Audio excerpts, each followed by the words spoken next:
እኛ ኢትዮጵያውያን በዚች ምድር ላይ ረጅም ዘመን ተመላልሰናል። እንዴት ኖርን? ለምን ኖርን?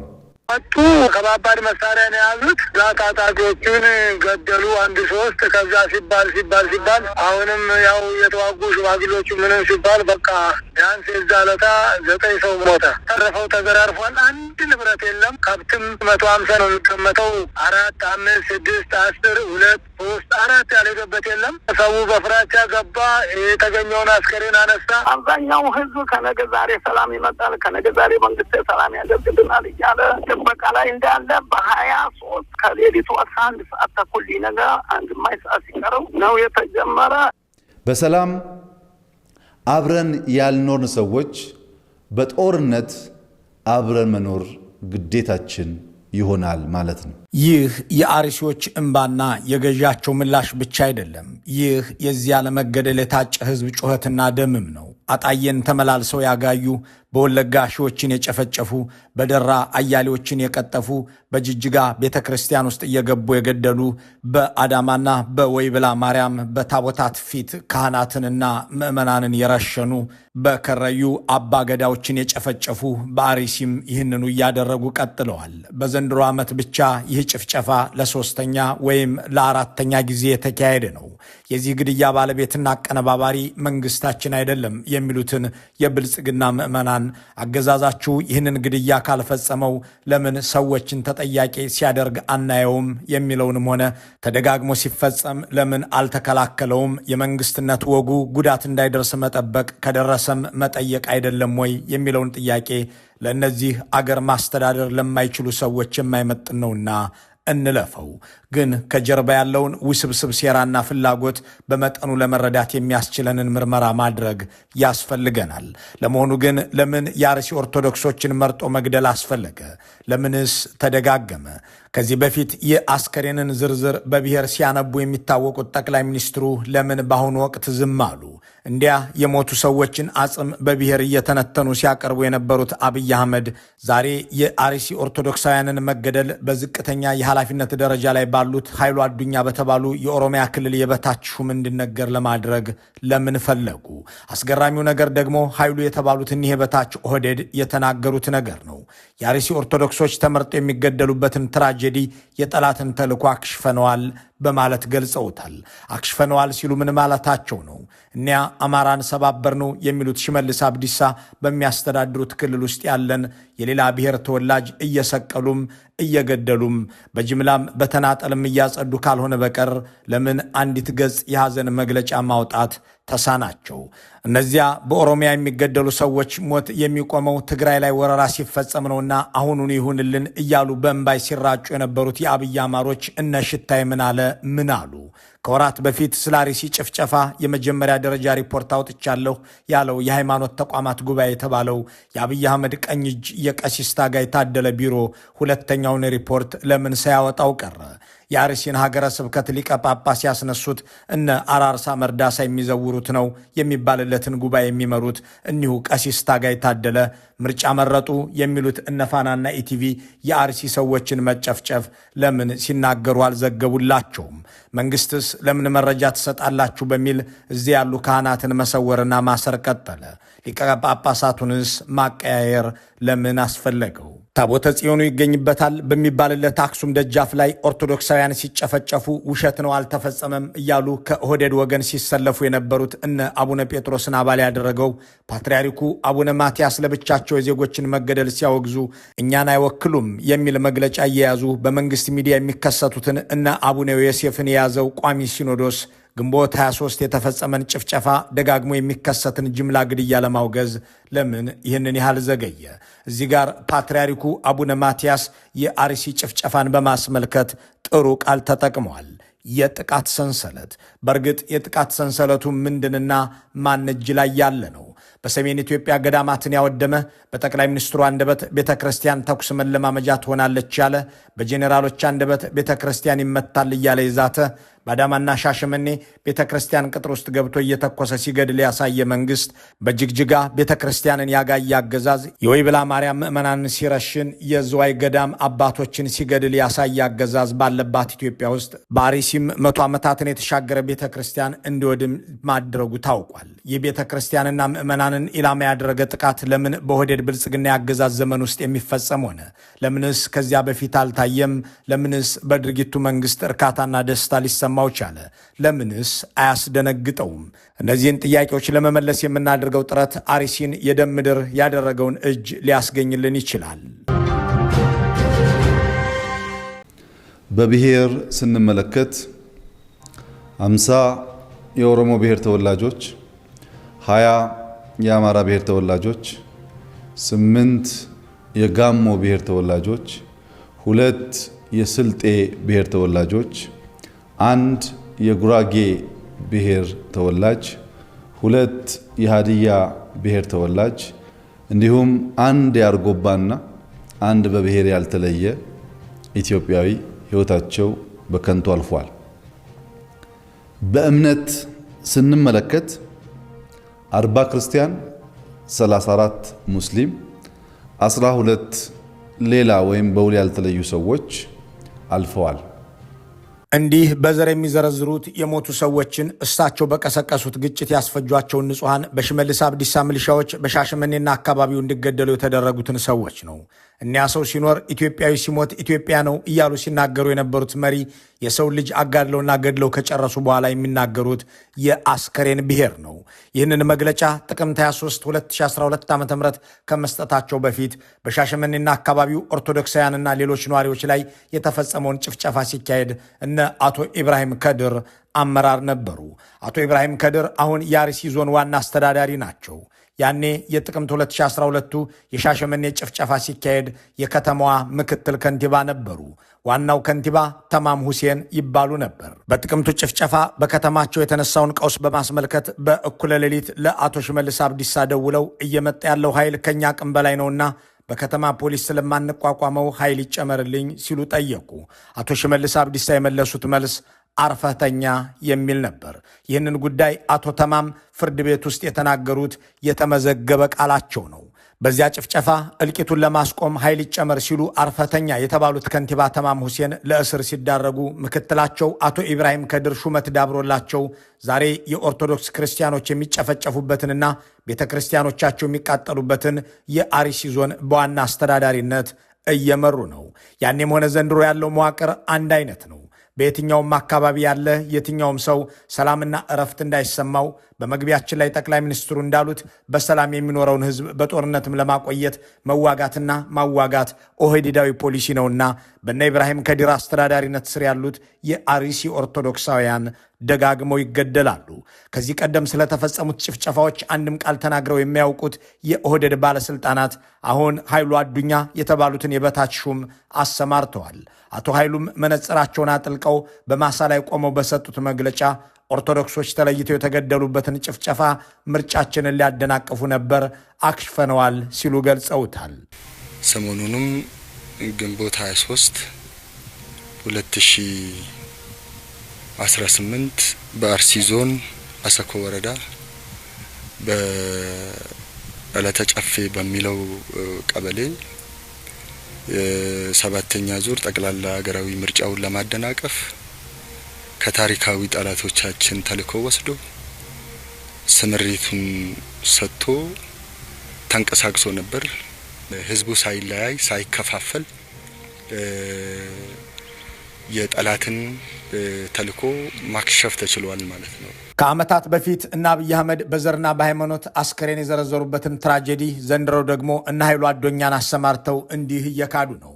ባይከሽፍ ኖሮ ስንት ሰው ልታስጨርሱበት ነበር የሚለውን አያብራሩም። እንደገና ደግሞ የሸኔ የሽብር ኃይል በንጹሐን ላይ ጥቃት ፈጽሞ ንጹሐንን ገደለ ይላሉ። ይህንን ያደረገው ይህ ታጣቂ ኃይል መሆኑን በምን አወቃችሁ? ካወቃችሁስ ለምን አስቀድማችሁ አልተከላከላችሁትም? ከዓመታት በፊት እናንተ ሸኔ የምትሉት ታጣቂ ኃይል ሳይፈጠር አሊያም ሳይስፋፋ በሻሸመኔና አካባቢው ግድያ ሲፈጽም የነበረው ማን ነበረ?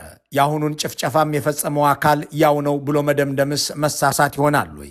ደግሞስ ይህንን ግድያ የፈጸመው አካል ማን እንደሆነ በፍጥነት ለይታችሁ እንዴት ደረሳችሁበት? ካወቃችሁትስ ለምን ቀድማችሁ አልተከላከላችሁትም?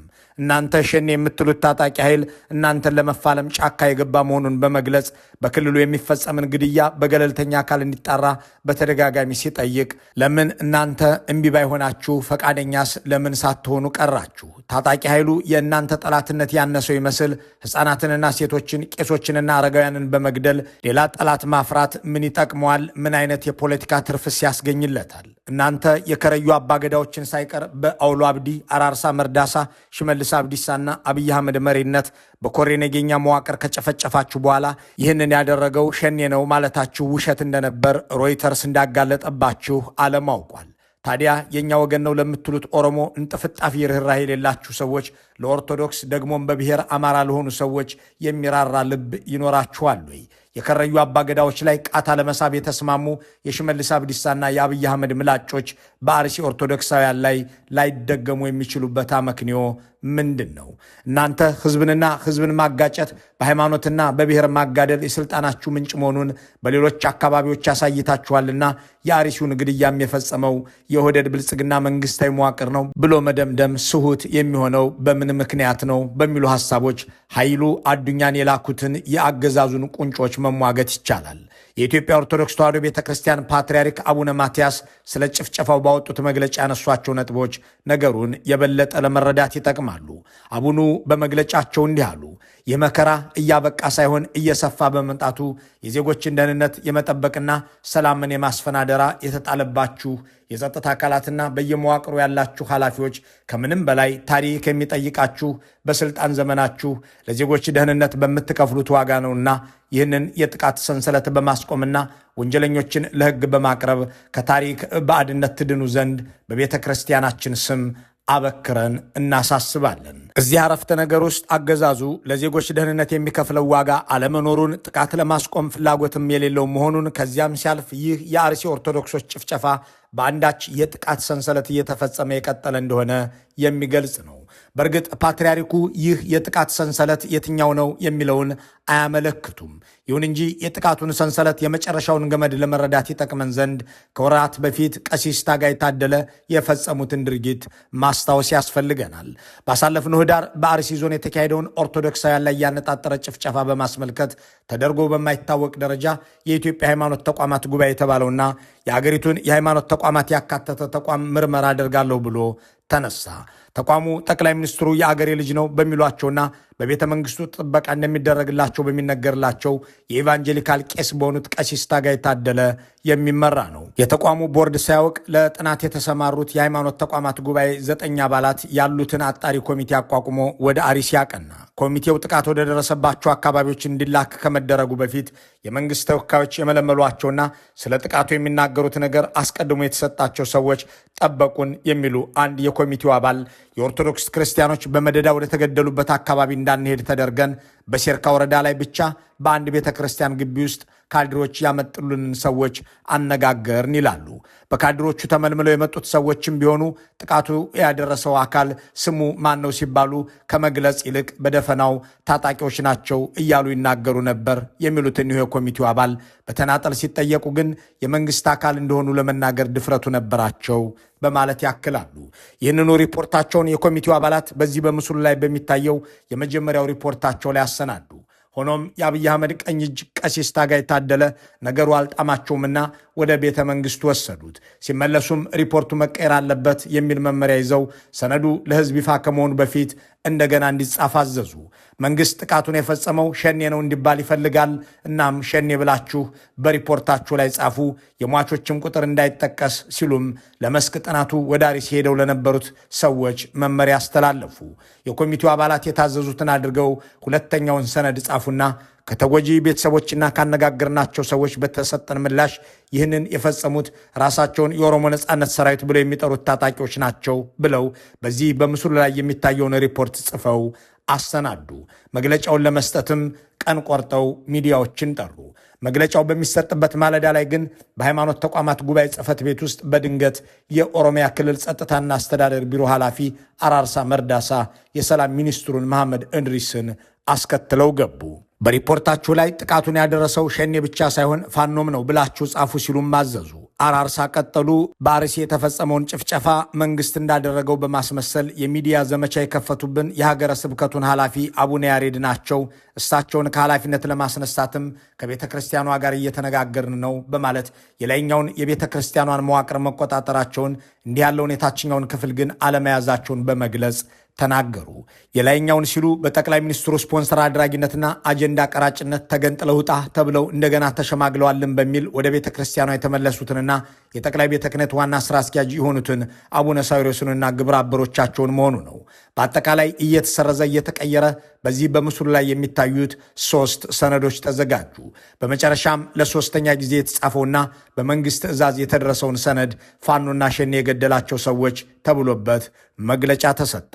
ከተጎጂ ቤተሰቦችና ካነጋገርናቸው ሰዎች በተሰጠ ምላሽ ይህን የፈጸሙት ራሳቸውን የኦሮሞ ነጻነት ሰራዊት ብለው የሚጠሩ ወይም ሸኔ ወይም ደግሞ ፋኖ ናቸው የሚል ምላሽ ተገኝቷል። እንዲህ ባለ ቲያትር የተተወነው የአርሲ ኦርቶዶክሶች ጭፍጨፋ ቀጥሎ በዚህ ሰሞንም ተፈጽሟል። የሃይማኖት ተቋማት ጉባኤ የየትኛውም ሃይማኖት ተቋም የግድያና መሰል ጥቃቶችን አጣራልኝ ብሎ ተያውቅም፣ እሱም አጣርቶ ያውቅም። የአርሲውን ጭፍጨፋ በማስመልከት የወጣውን ሪፖርት አጽድቅልኝ የተባለው የጉባኤው ቦርድ ፈቃደኛ ሳይሆን ቀርቷል። እኔና አብይ የጅማ ልጆች ነን የሚሉትና መንግስታዊ ጥበቃ የሚደረግላቸው ቀሲስ ታጋይ እንዲሁም በምርጫ ዕለት ማልደው በኮረጆ ጣቢያ የሚገኙት እሳቸው የሚመሩት የሃይማኖት ተቋም ግን ሳያስበው በገባበት ጣጣ መንግስት መራሹን ኮሬ ነገኛ የሚፈጽመውን ጸረ ኦርቶዶክስ መዋቅራዊ ዘመቻ አጋልጧል። በዚያ መግለጫ ዕለት የተነገረው ነገር ሪፖርቱ የመጀመሪያው ክፍል ብቻ ለህዝብ ይፋ እንደሚደረግና እንደሚቀጥል ነበር። ይሁን እንጂ ወትሮም መጻፍ ያልነበረበት ሪፖርት ነበርና የተጻፈውን ፈጠራ ነበርና ቀጣይ ክፍል ይኖረዋል ተብሎ አይጠበቅም። ይህንን መግለጫ ሸኔና ፋኖ ያደረጉት ነው ብላችሁ አንብቡ ያስባሉት ቀሲስ ታጋይ ታደለ ግን የአርሲ ኦርቶዶክሶች ሲገደሉ በሚውሉበት ቀን በምርጫ ድምፅ ሰጡ እየተባለ ይዘገብላቸው ነበር። እሳቸው የሚነግዱባቸው የኦርቶዶክስ ምዕመናን ግን ሲገደሉ ውለዋል። ሰኞ ዕለት በቃ ውሎ ቃጠሎ ነው የተጀመረው። ቤተክርስቲያኑም 7 ሰዓት ተኩል ሲል ነቀቁበት። እንዴት እንዳለ ጠለታ ጨፋ፣ ባቲ፣ ካራ ፈኒሳ እንዳለ አቃጠሉ። ቤተክርስቲያኑን ሰብረው ያለ ንብረቱን አጠቃላይ ቤተክርስቲያኑ መዝጊያውን ሰብረው ወሰዱ። በማግስቱ ሰኞ ቤተክርስቲያኑን እንዳለ አቃጠሉት። የሰንበት ትምህርት ቤቱን አዳራሽ፣ የህዝብ መሰባሰቢያ አዳራሽ፣ የሰንበቴ ማህበር መጠጫ ቤቶች አጠቃላይ እንዳለ ድብን ብሎ ወደመ። ህዝቡ ቢባል ሸሸ። 200 ቤት በላይ ተቃጠለ። 9 ሰው ደግሞ ሞተው በእኛ በኦርቶዶክስ ተዋሕዶ ክርስቲያን ተከታይ የሆኑ ወደ 280 ባወራ ተፈናቅለዋል። ብዙ ሰው ነው ችግር ላይ ወደቀው። የሽመልስ አብዲሳ አስተዳደር ኃይሉ አዱኛ በተባሉ የበታች ካድሬ በኩል ይህንን ጥቃት የፈጸመው ሸኔ ነው ሲል መግለጫ ሰጥቷል። ይሁን እንጂ የአካባቢው ማህበረሰብ ስለደረሰበት ጉዳትና ጉዳቱን ስላልደረሱበት ሰዎች በነጻነት እንዳይናገር ከልክሏል። በአካባቢው የደረሰውን ጉዳት ለመገናኛ ብዙሃን የተናገሩ ካህናት በብልጽግና ቁጥጥር ስር የዋሉት ከባለፈው ህዳር ወር መጨረሻ ጀምሮ ነው። እኒሁ ሰዎች ወደ ፍርድ ቤት አልተወሰዱም፣ አልተከራከሩም፣ አልተከሰሱም። ይህንን የሚያደርግ መንግስት ገዳያችሁን አጋልጣችኋል ብሎ የሚወነጅል አገዛዝ ነው እንግዲህ ጥቃቱን የሰነዘረው ሽብርተኛው ሸኔ ነው ሲል የሚከሰው። አሁንም በኮንፊውዝና ኮንቪንስ ፖሊሲ አገር እንመራለን ለሚሉት ለኦህዴዶቹ ለነ ሽመልስ አብዲሳ የሚቀርበው ጥያቄ ግልጽ ያለ ነው። መንግስት ነን ካላችሁ በእርግጥም አገር ማስተዳደር የማይሆንላችሁ እንደገናም ብትፈጠሩ የማይሳካላችሁ ካልሆነ በቀር ይህንንም ጥቃት እናንተም ካልፈጸማችሁት በቀር የዜጎችን ደህንነት መጠበቅ ለምን ተሳናችሁ? ይህንን ጥቃት እናንተ ካልፈጸማችሁትና ካላስፈጸማችሁትስ የዜጎችን ደህንነት መጠበቅ ቢሳናችሁ እንኳን ጥቃቱን ያደረሰውን አካል በገለልተኛ አካል እንዲጣራ ለምን አትፈቅዱም? ይህንን የአርሲ ጭፍጨፋ ያስፈጸመው መንግስትና ባለስልጣኖቹ ካልሆኑ ቢያንስ ባለመካከለኛው የአካባቢው ባለስልጣን ለምን አልተጠየቀም? አልተከሰሰም? ደግሞስ እነ አራርሳ መርዳሳና ሽመልስ አብዲሳ የአርሲና አካባቢውን ሀገረ ስብከት ሊቀ ጳጳስ አቡነ ያሬድን ከነ አቡነ ሳዊሮስ ጋር በመመሳጠር ለምን ከኃላፊነት እንዲነሱ አደረጓቸው? የእርሳቸው ከሀገረ ስብከቱ ላይ መነሳት በህዳር ወር ላይ የተፈጸመውን የኦርቶዶክሳውያን ጭፍጨፋ ለሚዲያ ተናግረዋል በሚል የተፈጸመ አይደለምን? እነዚህን ጥያቄዎች ማሰላሰል የእነዚያን ንጹሐን ደም አፍሳሽ ለመረዳት የሚጠቅም ይሆናል። አቡነ ማትያስ የአርሲ ኦርቶዶክሳውያንን መጨፍጨፍ ምክንያት አድርገው ባወጡት መግለጫ ላይ ባሰፈሩት አንድ መልእክት የዕለቱን ዝግጅታችንን እናጠናቅ። አቡኑ እንዲህ አሉ። ቤተ ክርስቲያን በምድራዊ መከራ ውስጥ ያሉትን ምዕመናን በምታጽናናበት በዚህ ወቅት ራሷ በፈተና ውስጥ ሆና ከመቸገሯን በላይ በአርሲ ምድር በተደጋጋሚ የሚስተዋለው በደልና ግፍ በሁላችንም ልቦና ውስጥ እስከ መቼ የሚልን ቁጭት እና የሐዘን ጥያቄን ፈጥሯል። መልካሙን ሁሉ በመመኘት በዚሁ እንሰናበታለን።